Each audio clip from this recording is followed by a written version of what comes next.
Sila po ang una. Sila nauna. Una-una, hindi ko naman sila kalaban eh. Wala akong kalaban.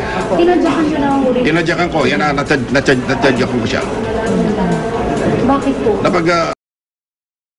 Tinadyakan nyo na ang uri. Tinadyakan ko, yan na, natadyakan ko siya. Bakit po? Ayon sa mag-asawang Claudine at Raymart, pati na rin sa isang testigo na nakapanayam ng GMA News, na babae na nandun din, ikaw daw yung una na kundi man sumuntok o sumipa kay Raymart at tapos kay Claudine, kaya nakagulo-gulo na. Ano naman masasabi mo tungkol sa paratang na yan, Mon? Alam mo, Mike, wala akong dahilan na sipain o sumipa. Dahil una-una, hindi ko sila kakilala. Oo.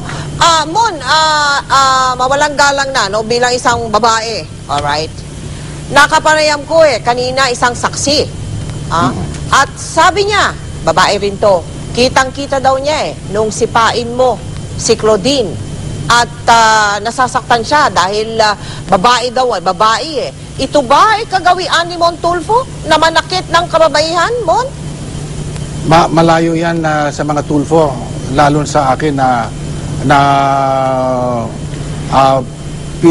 pinalaki kami na hindi dapat manakit ng babae. In fact, yung tatay ko, siya ang palaging binububog ng nanay ko kapag siya ay nahuhuling ng babae at hindi ginagantihan ng tatay ko yung nanay ko.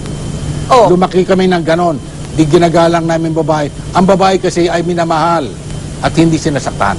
Aba, talaga naman So, pero teka muna, dinedenay mo yon. Hindi mo sinipa. I vehemently deny that I kicked her.